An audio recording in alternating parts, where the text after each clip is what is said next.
very proud of the people in this league who are not afraid to stand up, speak for what's right. People laugh when I say this, but it's serious. Like, does anybody ever read anything into? We have one Black History Month and we make sure it's the shortest month of the year. To be a really good listener, to really understand what people have to deal with, day in and day out. For me, being white, I've never, ever been pulled over by the police and have ever had any concern. All the injustice that goes on, whether it's the Filipinos or Asians, African Americans, whoever it may be, it's not right. That's what I try to convey to my kids. This isn't a black thing.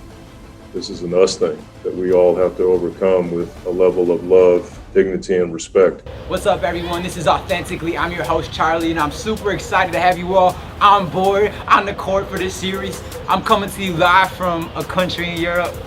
Guess where Amber and I are? You just have to stay tuned for that video. In the meantime, this series is with NBA coaches, and I couldn't be more excited to share this with you guys. You ready? I'm ready. Let's go. Hop on this journey with me as I fly from state to state, coast to coast, jet set, via Zoom, of course.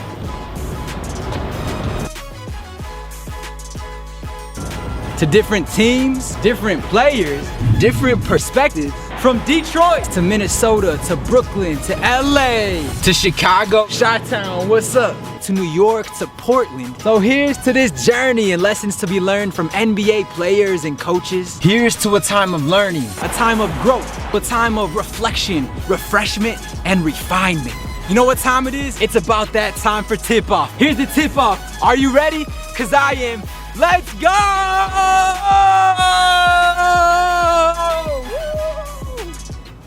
Hey, what's up, everybody? This is Authentically. I'm your host, Charlie, and thank you all for joining me on this journey. Behind any great franchise, there's a great leader. Behind any great company, there's a great president or owner, right? Well, behind any great team is a great coach. It starts with coaching, and the buck usually falls on the coach when it comes to wins and losses. Now, whether or not that's right in certain cases, if the coach is to blame for certain team records, that part's always up for debate. But primarily, if a team is doing poorly, the coach is the guy who takes responsibility as the leader of the team, leading his troops to battle night in and night out in what can be a daunting and busy NBA schedule. Now, coaches cast the vision for a team, help set the tone, embody what they want the culture of their team to look like. Now, to me, the greatest form of leadership is servant leadership, y'all. To go to battle on the front lines with those who you're working with, those who you're leading, to not sit behind a desk with a keyboard and a big old CEO sign in front of it or a good boss sign and bark orders, to not just direct and demand, but to come alongside your team, rally behind them, encourage them, uplift them, be there for them. Know you've been down that road before, and then your team can relate, saying, hey, if our leader, our coach, our commander is riding with us through any storm, no matter what, man, that's respect. I want to go to battle with them any day. Now, that type of leadership is what makes a leader great, in my humble opinion.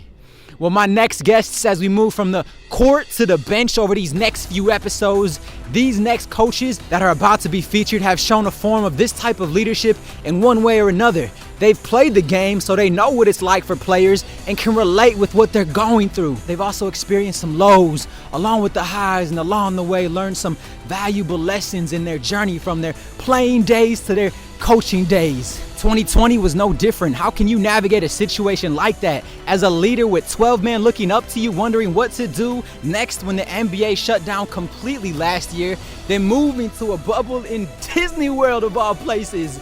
Yeah, this was no storybook type Disney ending year when everything was all good, but there was so much good that came out of it when it came to people coming together, uniting, tough conversations about social justice and racial reconciliation taking center stage, and at the forefront of a lot of that dialogue was the NBA, as players looked to coaches and how they were handling it all. So what did NBA head coaches learn from what was an absolutely crazy year? You're about to find out. So, buckle your seatbelts, keep your hands, arms, feet in at all times in this real life top ride, no Disney World ride, as you learn and enjoy. I have a dream that one day this nation will rise up and live out the true meaning of its creed.